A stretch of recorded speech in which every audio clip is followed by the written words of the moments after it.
Hello fellow sim racers. Today I'm taking a look at the really quite impressive Ford Transit van mod for Assetto Corsa by Gary Paterson.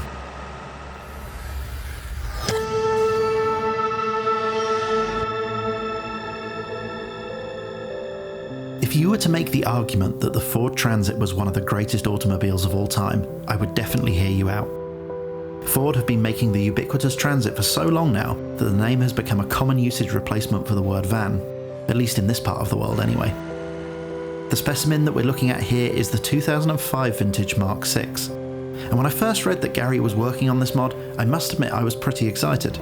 For once, I would get to try out an Assetto Corsa mod with which I've got thousands of miles of real-world experience.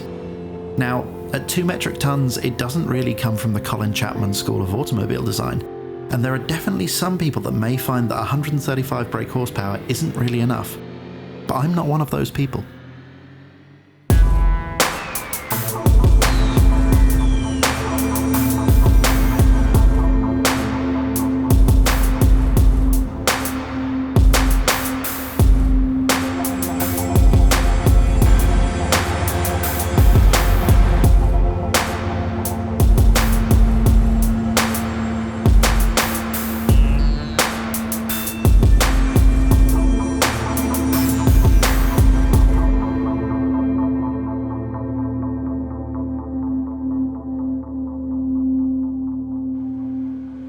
So clearly, it's an absolute blast to drive. But if you've got an ounce of imagination, you probably already knew that. However, what really stands out about this mod above all else is the quality of the modelling. Just look at it. This thing's an absolute work of art. Take the rather well-known 6000 CD stereo unit. You can almost feel the resistance of the preset buttons. And the plastic faux leather texture is spot on. In fact, I found the Transit interior so convincing that I kept reaching to the wrong side for the gear lever, something I've never done in any other right-hand drive car in a racing sim before. It's even got a tax disc, one that goes out of date at the end of the tax year, a very well-observed detail indeed. Gary is probably best known for the Honda racing lawnmower and Formula student cars for Assetto Corsa, but you may have also seen his handiwork on the recently released RSS Ferrari 575. So, for me at least, the quality of this mod is not in the least bit surprising. So, the mod looks good, that much is obvious, but I'm happy to say that the way that it drives is every bit as good. Gary has managed to capture the character of the Transit's driving dynamics absolutely perfectly. It's heavy, it understeers and it rolls.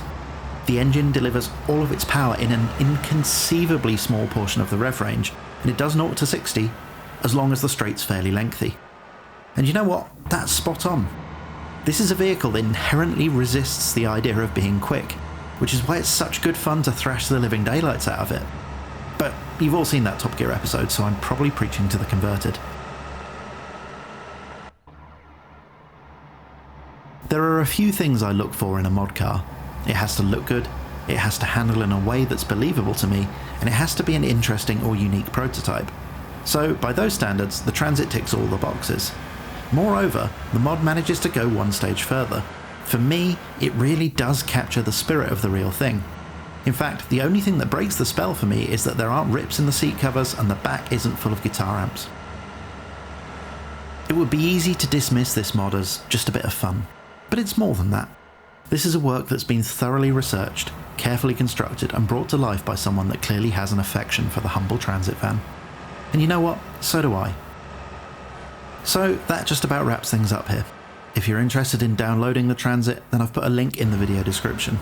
And if you like the mod, don't forget to leave it a review on Race Department and or donate the man a few beer tokens. I hope you enjoyed the video. If you did, then it would be great if you could hit the like button and subscribe to my channel. If you've got any suggestions for content you'd like to see on the channel in future, then please let me know in the comments. As always, thank you for donating your precious free time by watching. It is very much appreciated. So all that's left to say is, goodbye, thank you for watching, and enjoy the rest of your day.